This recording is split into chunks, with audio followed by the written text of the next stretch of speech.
Hi, my name is Shweta Shrivastav, and I am a graduate student at the Department of Occupational Workforce and Leadership Studies at Texas State University.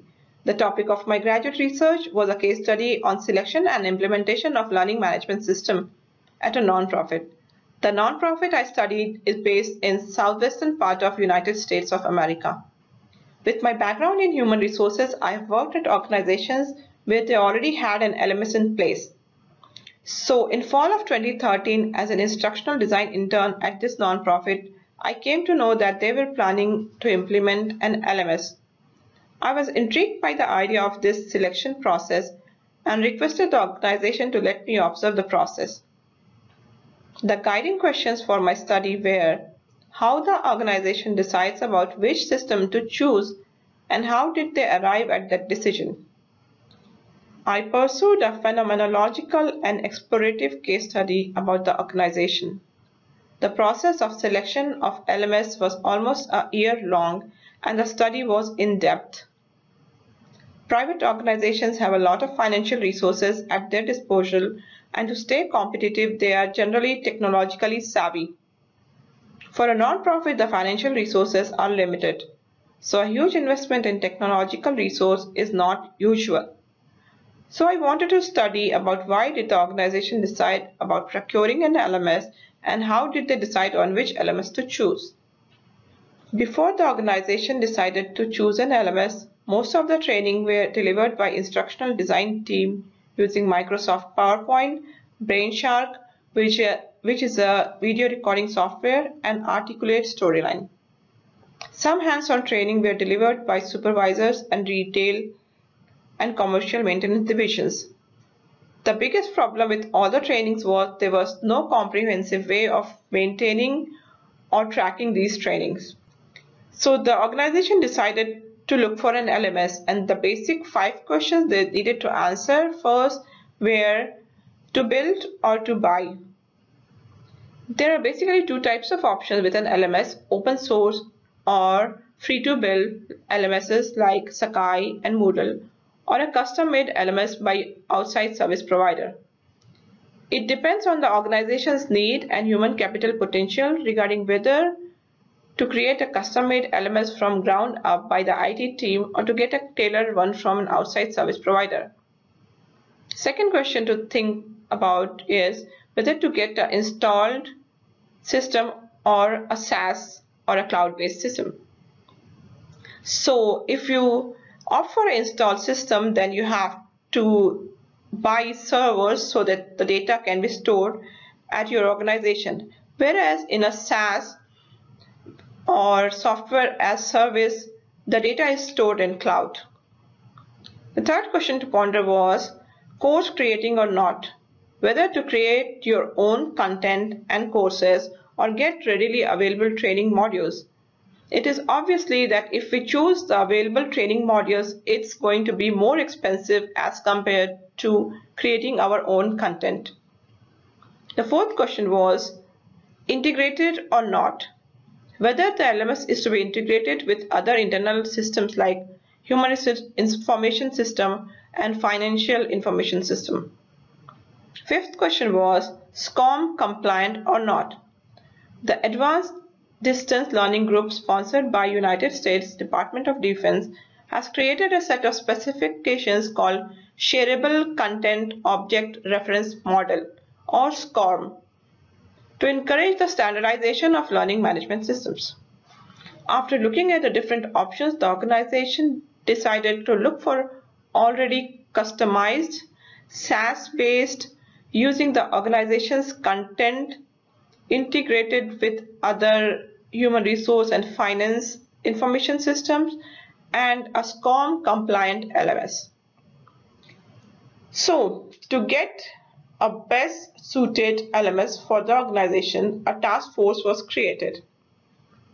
This task force had representatives from all the departments.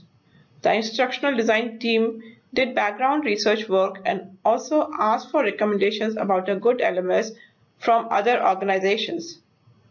Based on the research and recommendations, 8 LMSs were shortlisted. A request for proposal was sent to the shortlisted vendors. Information based on requests for proposals was received by the organization, and demos were given by all the 8 different companies.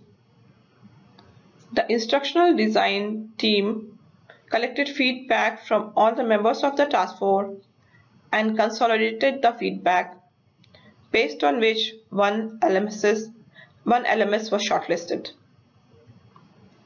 While conducting my study, the major concerns which I observed were short-sightedness versus long-term planning. This issue could also be seen as reactive versus proactive. With a very large sales staff and expanding commercial maintenance division, a dire need was felt for planning the instructional design efforts for a long-term perspective in place of the current resolve-as-you-go approach. Second concern I felt was hiring more instructional design staff versus expenditure on LMS. The team at the beginning of this project consisted of 3 full-time and 1 part-time members.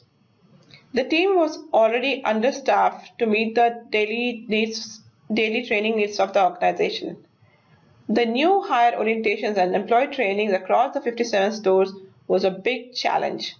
Even if the organization hired 2 or 3 more team members, the wideness of the training system was too much to handle for this team. The third concern was inability to track and maintain records of government-mandated trainings. The commercial maintenance division of the organization needed to maintain record of the compliance training for government audits, but with the state of affairs, it was really difficult to track and maintain records of all such trainings at one place.